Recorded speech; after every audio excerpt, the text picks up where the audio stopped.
Hello दोस्तों, आज के इस वीडियो में हम अपने माइंड के बारे में जानने वाले हैं। हम ये जानने वाले हैं कि हमारा सबकॉन्शियस माइंड यानी अवचेतन मन क्या होता है, हमारा कॉन्शियस माइंड यानी चेतन मन क्या होता है। उसी के साथ इस वीडियो के आखिर में हम ये भी देखने वाले हैं कि हमारी सारी फिजिकल और मेंटल एक्टिविटीज में से कौन सी एक्टिविटी को हमारा कौन सा माइंड कंट्रोल करता है।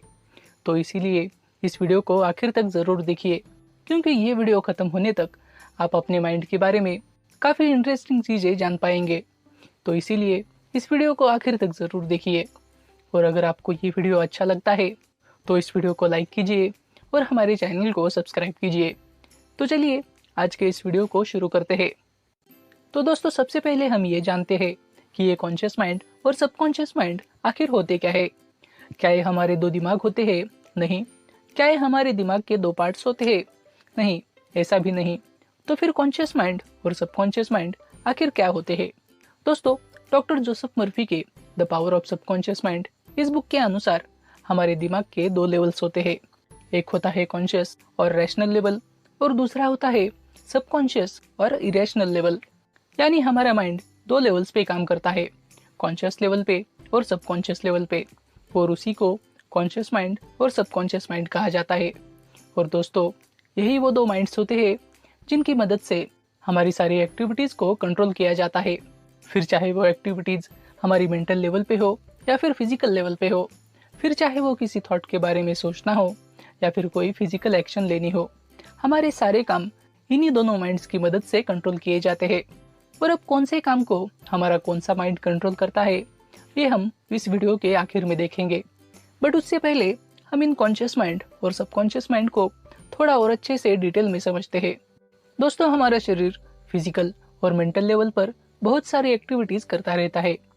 उसमें से कुछ एक्टिविटीज़ ऐसी होती है जिन एक्टिविटीज़ को हम अपनी अवेयरनेस के साथ, अपनी कॉन्शियसनेस के साथ जानबूझकर करते हैं, और कुछ एक्टिविटीज़ ऐसी भी होती है जो एक्टिविटीज़ हमारे कंट्रोल में नहीं होती, जो एक्टिविटीज़ हमारे कॉन्शियसनेस के बिना, हमारे अवेयरनेस के बिना ऑटोमेटिकली होती रहती है।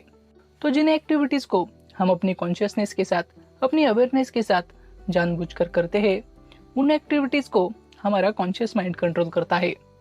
और जो एक्टिविटीज़ हमारे कंट्रोल में नहीं होती है, जो एक्टिविटीज़ हमारे अवेयरनेस के बिना, हमारे कॉन्शियसनेस के बिना ऑटोमेटिकली होती रहती है, उन एक्टिविटीज़ को हमारा सबकॉन्शियस माइंड कंट्रोल करता है।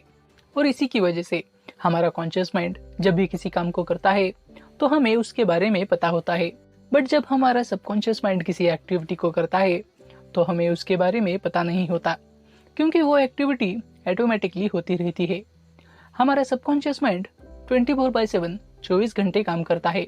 हमारा सबकॉन्शियस माइंड कभी भी इनएक्टिव स्टेज में नहीं जाता, बल्कि हमारा कॉन्शियस माइंड कभी कभी इनएक्टिव स्टेज में चला जाता है, जैसे कि सोते समय हमारा कॉन्शियस माइंड इनएक्टिव स्टेज में होता है, बट सोते समय पर भी हमारा सबकॉन्शियस माइंड एक्टिव स्टेज में ही होता है।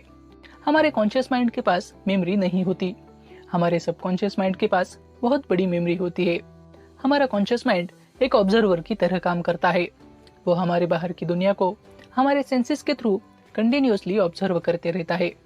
और वहीं पर हमारा सबकॉन्शियस माइंड एक डाटा बैंक की तरह काम करता है। हमारा कॉन्शियस माइंड जिस इन्फॉर्मेशन को अपने सेंसेस के थ्रू ऑब्जर्व करता है, हमारा सबकॉन्शियस माइंड उसी इन्फॉर्मेशन को अपने डाटा बैंक में स्टोर कर लेता है। हमारा कॉन्शियस माइंड एक लॉजिकल माइंड होता है। कॉन्शियस माइंड रीजनिंग कर सकता है। कॉन्शियस माइंड के पास चूज करने की, डिसीजन लेने की एबिलिटी होती है। हम अपनी लाइफ में जितने भी डिसीजंस लेते हैं, वो सारे डिसीजंस हम अपने कॉन्शियस माइंड की मदद से ही लेते हैं। बट यहीं पर हमारा सबकॉन्शियस माइंड ये सारे काम नहीं कर सकता। हमारा सबकॉन्शियस माइंड लॉजिक्स यूज नहीं कर सकता, सबकॉन्शियस माइंड रीजनिंग नहीं कर सकता। सबकॉन्शियस माइंड के पास चूज करने की, डिसीजन लेने की एबिलिटी नहीं होती है। और आखिर में आज तक की गई न्यूरोलॉजिकल रिसर्च के अनुसार हमारा कॉन्शियस माइंड हमारी पूरी जिंदगी को सिर्फ 5% तक कंट्रोल कर पाता है, और वहीं पर हमारा सबकॉन्शियस माइंड हमारी पूरी जिंदगी को लगभग 95% तक कंट्रोल करता है। तो अब कॉन्शियस माइंड और सबकॉन्शियस माइंड को अच्छी तरह से समझने के बाद अब हम ये देखते हैं कि हमारी सारी एक्टिविटीज में से कौन सी एक्टिविटी को हमारा कौन सा माइंड कंट्रोल करता है। सबसे पहले हम अपने कॉन्शियस माइंड के बारे में बात करते हैं। दोस्तों, जैसा कि हमने अपने कॉन्शियस माइंड के कैरेक्टरिस्टिक्स में अभी देखा था कि कॉन्शियस माइंड इस तरह की एक्टिविटीज को कंट्रोल करता है जिन एक्टिविटीज को हम अपने कॉन्शियसनेस के साथ, अपनी अवेयरनेस के साथ जानबूझकर करते हैं। और उसी की वजह से कॉन्शियस माइंड के कंट्रोल में ऐसी सारी एक्टिविटीज आती है जिन एक्टिविटीज को हम इंटेंशनली जानबूझकर करते हैं, जैसे कि हमारा चलना फिरना, उठना बैठना, किसी से बातें करना, किसी की बातों को सुनना। ये सारी की सारी एक्टिविटीज हमारे कॉन्शियस माइंड के कंट्रोल में ही आती है। अब इस बात को और अच्छी तरह से समझने के लिए हम अपने खुद का ही एक एग्जाम्पल लेते हैं। अब इस समय पर मैं आपसे यानी अपने मोबाइल फोन से बात कर रहा हूँ। अब बोलते समय मैं जो वर्ड्स यूज कर रहा हूँ वो हर एक वर्ड मैंने कॉन्शियसली चूज किया है, और उसी की वजह से इस समय पर ये बोलने की एक्टिविटी मेरा कॉन्शियस माइंड कंट्रोल कर रहा है। और उसी के साथ आपने भी इस वीडियो को कॉन्शियसली ही चूज किया है। आपने भी इस वीडियो को यहाँ तक देखने का डिसीजन कॉन्शियसली ही लिया है, और उसी की वजह से इस एक्टिविटी के पीछे भी आपका कॉन्शियस माइंड ही काम कर रहा है। तो दोस्तों, इस तरह से हमारी हर एक्टिविटी, जिस एक्टिविटी को हम अपने कॉन्शियसनेस के साथ, अपनी अवेयरनेस के साथ करते हैं, उस हर एक्टिविटी को हमारा कॉन्शियस माइंड कंट्रोल करता है। उसी के साथ हमारा कॉन्शियस माइंड हमारे सारे डिसीजंस में बहुत बड़ा रोल प्ले करता है, क्योंकि जैसा कि हमने अभी देखा था कि कॉन्शियस माइंड एक लॉजिकल माइंड होता है। कॉन्शियस माइंड रीजनिंग कर सकता है।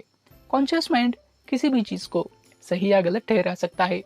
कॉन्शियस माइंड के पास चूज करने की, डिसीजन लेने की एबिलिटीज होती है।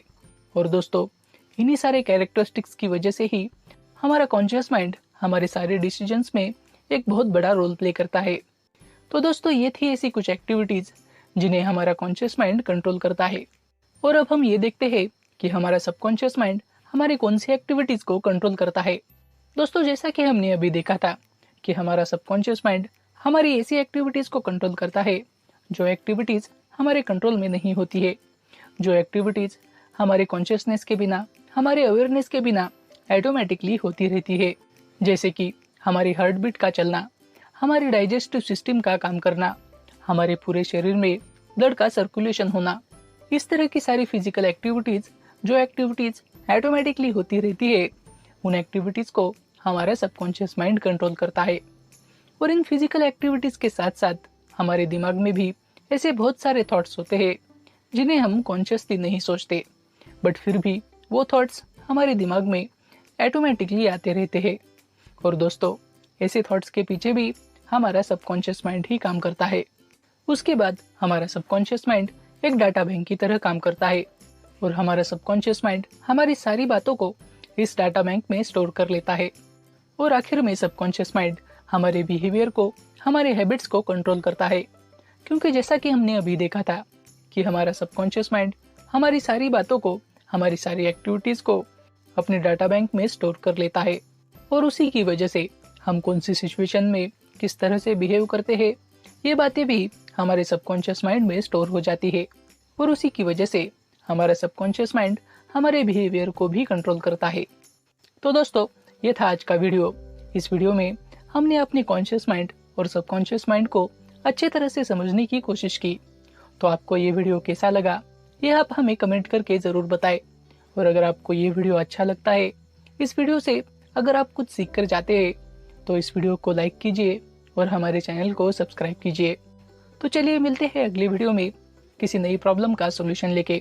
तब तक के लिए keep learning, keep implementing and keep growing.